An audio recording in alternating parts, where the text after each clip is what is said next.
Good morning, students. Today I am going to discuss about the next topic of chapter number 18, that is advantages of bills of exchange. तो first advantage क्या है? Helpful in purchase and sale of goods on credit. देखिए, bills of exchange जो होता है serve as the written evidence of the debt. It is proof that purchaser of the goods owes the amount written in it. As such, goods can be sold on credit without difficulty. Means bills of exchange एक written evidence होता है कि debtors ने हमें कितना amount देना है. ये प्रूफ होता है जिसने बिल्स को एक्सेप्ट किया है, जो गुड्स का परचेज़र है, कि वो आपको एक पर्टिकुलर अमाउंट इस डेट पे पे कर देगा. इसलिए इसमें गुड्स को क्रेडिट पे सेल करने पे कोई डिफ़िकल्टी नहीं होती. सेकेंड है हमारा legal document. It is a valid document in eyes of the law. Means ये एक वैलिड डॉक्यूमेंट है. यदि ड्रॉही फेल हो जाता है पेमेंट करने पे, इट वुड बी ईजियर, ये हमारे लिए ईजी हो जाता है कि हम उससे लीगली ये प्रूफ दिखा के हम उससे अपना क्लेम ले सकते हैं, रिकवर करा सकते हैं amount. Third is discounting facility. The holder of the bill need not wait the due date of the bill to receive its payment. क्योंकि जो बिल का होल्डर होता है, यदि उसको पेमेंट की रिक्वायरमेंट होती है तो वो ड्यू डेट तक पेमेंट की वेट नहीं करता. वो बैंक से जाकर इस बिल को डिस्काउंट भी करा लेता है बिफोर ड्यू डेट आने से पहले. तो इसमें डिस्काउंटिंग की फैसिलिटी भी मिल जाती है. Fourth, endorsement possible. अब bills of exchange can be easily transferred from one person to another in settlement of debt at its negotiable instrument. Means bills of exchange को हम एक पर्सन से दूसरे पर्सन को भी ट्रांसफ़र कर सकते हैं क्योंकि ये नेगोशिएबल इंस्ट्रूमेंट है. जैसे ए ने गुड्स बी को बेची तो ए ने बिल लिखा बी के पास, बी ने उसे एक्सेप्ट करके ए को वापस किया. अब ए सी को पेमेंट करनी थी तो ए ने वो बिल सी को ट्रांसफ़र कर दिया. That is called endorsement. अब जब बी पेमेंट करेगा तो वो सी के पास पेमेंट जाएगी. Next point is relief from sending reminders. Means इसमें सेलर को बार बार पेमेंट के लिए कोई रिमाइंडर देने की ज़रूरत नहीं होती है. मीन्स जब ड्यू डेट आती है जो उस पर मेंशन होती है, वो उस डेट पर हमें जो एक्सेप्टर है जिसने बिल एक्सेप्ट किया है वो उसे पेमेंट कर देगा. Helpful in planning cash operation. Seller को पता है कि मेरे पास किस टाइम पे कैश आएगा. सपोज़ सेलर ने 3 मंथ्स के बिल लिखा है तो उसे पता है मुझे 3 मंथ्स के बाद कैश मिलेगा. वो 3 मंथ के अकॉर्डिंग अपने कैश की प्लानिंग कर सकता है. Convenient means of making foreign payment. Bills of exchange के थ्रू आप फॉरेन ट्रेड इजीली पॉसिबल है क्योंकि अब जो फॉरेन पेमेंट होती है वो भी बिल्स ऑफ एक्सचेंज के थ्रू होती है. इसीलिए जो रिस्क है या ट्रबल है फॉरेन करेंसी को ट्रांसफर करने का वन प्लेस टू अनदर, वो ख़त्म हो जाता है क्योंकि बिल्स ऑफ एक्सचेंज के थ्रू पेमेंट की जाती है. Saving of money in circulation. Bills of exchange के थ्रू आप perform the functions of money. वो एक मनी का फंक्शन परफॉर्म करता है. By making payment through bills money in circulation will not be used. क्योंकि जब आप बिल के थ्रू पेमेंट कर रहे हैं तो उसमें मनी को सर्कुलेट होने की ज़रूरत नहीं है, जिससे करेंसी की वियर और टियर नहीं होती. नेक्स्ट है कन्वीनियंस फॉर द परचेज़र.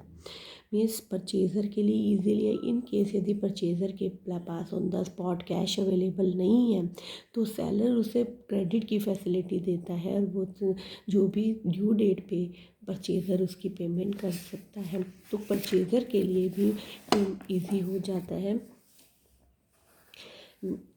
तो तुम as such he can purchase as such he can purchase more goods and increase his business. Moreover, he can't be called upon the make payment at the date earlier than the fixed in the bill. Means अब बार बार purchaser को हम due date से पहले के लिए bill की payment करने के लिए नहीं कहते. वो जो ड्यू डेट होगी उस पर ही पेमेंट कर देगा. नेक्स्ट आपका आता है प्रोमिसरी नोट। प्रोमिसरी नोट क्या होता है? ये भी जस्ट एक बिल ऑफ एक्सचेंज की तरह है, बट इसमें जो बिल लिखता है वो बायर लिखता है, क्योंकि वो प्रॉमिस करता है कि मैं एक पर्टिकुलर अमाउंट एक पर्टिकुलर डेट पे करने का प्रॉमिस करता हूँ। जबकि बिल्स ऑफ एक्सचेंज लिखता कौन था? सेलर। इसमें कौन लिखेगा? Buyer.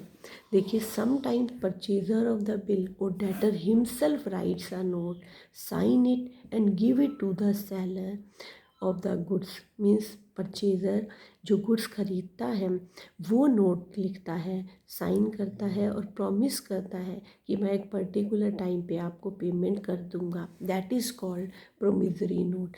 According to Indian Negotiable Instrument Act, a promissory note is an instrument in writing, note being a bank note or currency note। ये promissory note एक रिटर्न फॉर्म में लिखा जाता है, containing unconditional undertaking. Unconditional means इस पर कोई condition apply नहीं होती। Signed by the maker, maker में जो बनाता है वो साइन करता है।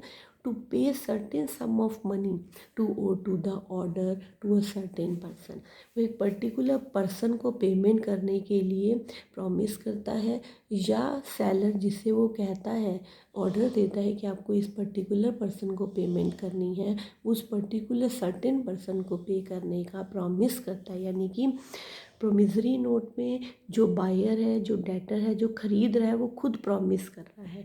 बट बिल्स ऑफ एक्सचेंज एक ऑर्डर होता है, वो क्या करता है? वो क्रेडिटर लिखता है बायर के ऊपर, बायर के ऊपर कि आप एक पर्टिकुलर डेट पे हमें पेमेंट करो। तो what is the features of promissory note? It must be in writing, ये रिटर्न फॉर्म में होता है। There must be promise to pay a certain sum of money in it. इसमें लिखा जाता है कि वो एक प्रॉमिस कर रहा है, मैं एक पर्टिकुलर अमाउंट ऑफ मनी आपको पे करने का प्रॉमिस करता हूँ। यानी कि वो एक्नॉलेजमेंट है। Because it is merely as acknowledgement of debt and there is no promise to pay, there must be promise to pay a certain amount of money। जैसे I owe you rupee 10,000 is not a promise note। यानी कि यदि लिखा जाता है I owe you rupees 10,000, मैं आपको 10,000 rupees दूंगा, it is not a promise। But promissory note में एक प्रॉमिस लिखा जाता है कि मैं आपको प्रॉमिस करता हूँ कि मैं आपको इतनी पेमेंट करूँगा।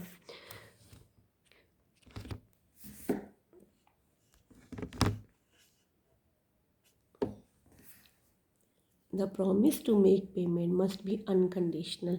ये प्रॉमिस करा जाता है वो अनकंडीशनल होता है। आई प्रॉमिस टू पे 10,000 एज सून एज पॉसिबल। देखो यहाँ लिख रहा है वो कि मैं प्रॉमिस करता हूँ कि मैं आपको 10,000 रुपीज़ पे करूँगा। Is not a promissory but it is a unconditional. यहाँ पे as soon as possible word नहीं लिखना, यहाँ पे एक पर्टिकुलर डेट लिखनी थी। आई प्रॉमिस टू पे 10,000 is not a promise note because it is not a unconditional। The amount to be paid must be specified। इसमें अमाउंट मेंशन होता है। It must be signed by the maker। ये sign, इसमें maker के sign होने चाहिए। The name of the pay must be mention, और जिसको वो पेमेंट करेगा उसका नाम मेंशन होता है। The promissory note can't be made payable to the bearer. Promissory note ऐसा नहीं होता कि जो बियरर के पास हो उसी को पेमेंट नहीं, क्योंकि इसमें बनाने वाला ही कौन है? बनाने वाला ही जिसने पेमेंट करनी है। यानी कि जो डेटर है जिसने उधार खरीदी है वो प्रॉमिस कर रहा है, तो बियरर की ऑप्शन नहीं होती। It must be stamp according to its value. इस पर उतनी वैल्यू की, जी गुड्स के अकॉर्डिंग वैल्यू की स्टैम्प लगी होनी चाहिए। 2 पॉइंट मैं दोबारा बताती हूँ। There must be promise to pay certain sum of money in it. Promissory note में प्रॉमिस किया जाता है मैं पर्टिकुलर अमाउंट पे करूँगा।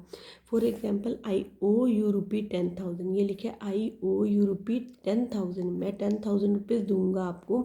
Is not a promissory note because it is merely an acknowledgement of debt. ये promise नहीं है, ये सिर्फ एक्नॉलेजमेंट है, एक्सेप्ट कर रहा है। And there is no promise to pay. Third है the promise to pay make payment must be unconditional, और प्रॉमिस क्या होना चाहिए, अनकंडीशनल, कोई कंडीशनल अप्लाई नहीं होनी चाहिए। जैसे लिखा है आई प्रॉमिस टू पे 10,000 एज सून एज पॉसिबल, ये कंडीशन लिखने की ज़रूरत नहीं है। यदि ये कंडीशन लिख दी जाती है तो ये प्रोमिसरी नोट नहीं होता है।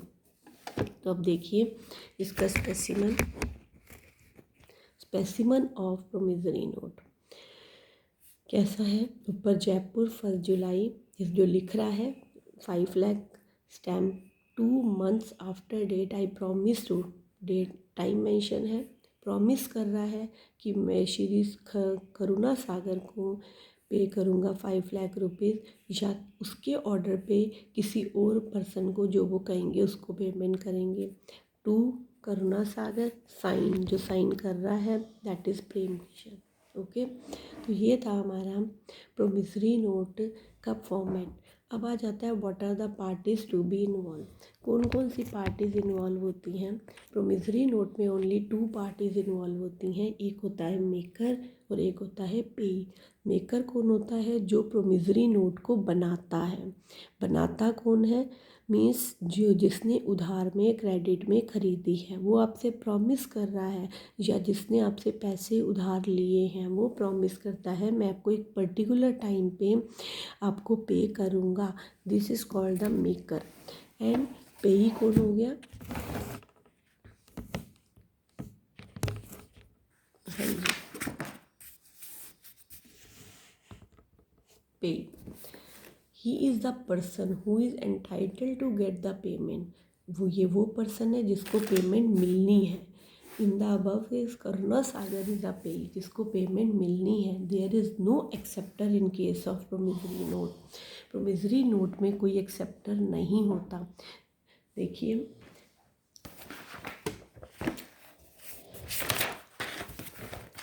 बिल्स ऑफ एक्सचेंज में हमारी कितनी पार्टीज होती हैं, ए, बी और सी। ये होता है ड्रॉर, ये होता है ड्रॉई,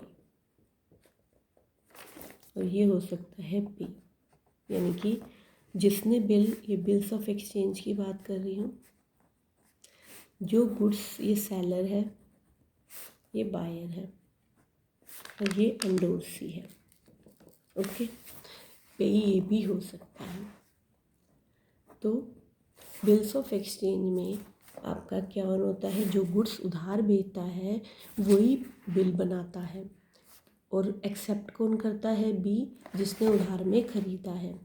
एक्सेप्ट करके इसको वापस कर देता है बिल, और पर्टिकुलर डेट पे ये इसको पेमेंट कर देता है। तो ड्रॉअर हो गया ये, और ड्रॉई हो गया ये।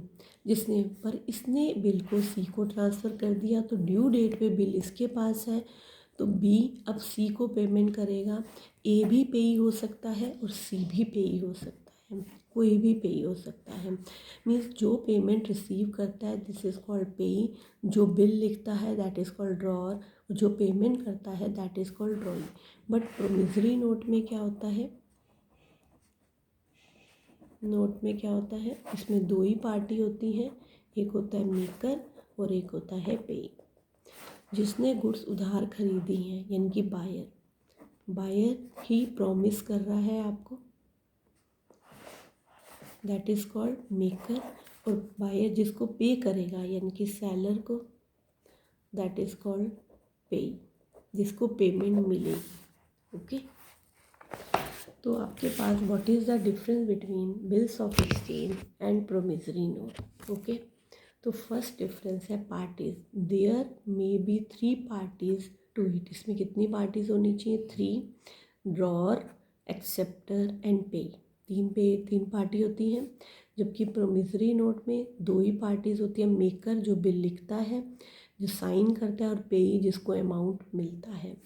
ड्रॉअर, इसमें ड्रॉअर कौन होता है, क्रेडिटर, जिसने पेमेंट लेनी है। इसमें ड्रॉ बिल कौन लिखता है, डेटर्स, जिसने पेमेंट देनी है। Order and promise, bills of exchange एक ऑर्डर है, प्रोमिसरी नोट एक प्रॉमिस है, वो पेमेंट करने की प्रॉमिस कर रहा है। Acceptance, it needs acceptance by the ड्रॉई। Bills of exchange में एक्सेप्टेंस की होना बहुत ज़रूरी है, और एक्सेप्टेंस कौन देता है? ड्रॉई, जिस पे बिल लिखा जाता है, जिसने पेमेंट करनी है। बट प्रोमिसरी नोट में एक्सेप्टेंस की ज़रूरत नहीं होती, क्योंकि प्रोमिसरी नोट में लिखी कौन रहा होता है? जिसने पेमेंट करनी होती है वही प्रॉमिस कर रहा होता है। Liabilities, the liability of drawer is secondary. Bills of exchange में ड्रॉअर की लाइबिलिटी सेकेंडरी होती है। ये तभी लायबल माना जाता है यदि एक्सेप्टर पे नहीं करता। यदि ड्रॉई पे नहीं करता तब ड्रॉअर की रिस्पॉन्सिबिलिटी होती है। बट प्रोमिसरी नोट में जो बिल लिख रहा है उसी की, जो मेकर है, उसी की रिस्पॉन्सिबिलिटी मानी जाती है। नेक्स्ट आ जाता है आपका पेई। ड्रॉअर कैन बी पेई। बिल का ड्रॉअर पेई भी हो सकता है जो बिल लिखता है। बट प्रोमिसरी नोट में पेई कौन होता है? मेकर कभी नहीं होता, क्योंकि वो तो प्रॉमिस कर रहा है। जिसको पेमेंट करने की वो प्रॉमिस करता है वही पेई माना जाता है। Noting, it is better to get it noted on case of dishonour. इनकी बिल्स ऑफ एक्सचेंज में यदि बिल डिसऑनर हो जाता है तो उसकी नोटिंग चार्जेस लगती हैं। बट प्रोमिसरी नोट में कोई नोटिंग चार्जेस नहीं होती। इनको हम बाद में डिटेल में मैं अच्छे से बता दूंगी। कॉपीज़, बिल्स ऑफ एक्सचेंज का यदि लोकल बिल है तो 3 कॉपीज़ बनाई जाती, 1 कॉपी चलती है। यदि फॉरेन बिल है तो 3 कॉपीज़ बनाई जाती है। बट प्रोमिसरी नोट में आपकी सिर्फ एक ही कॉपी बनाई जाती है, चाहे लोकल हो चाहे foreign. Stamps, bills of exchange में स्टैम्प लगाने की कोई ज़रूरत नहीं होती on demand, but otherwise stamps would be necessary. यदि ऑन डिमांड बिल्स की पेमेंट हो रही है तो स्टैम्प की कोई ज़रूरत नहीं है, अदरवाइज स्टैम्प्स लगती हैं। बट प्रोमिसरी नोट में एक फ़िक्स वैल्यू की स्टैम्प लगाई जाती है। I think you have clear this topic.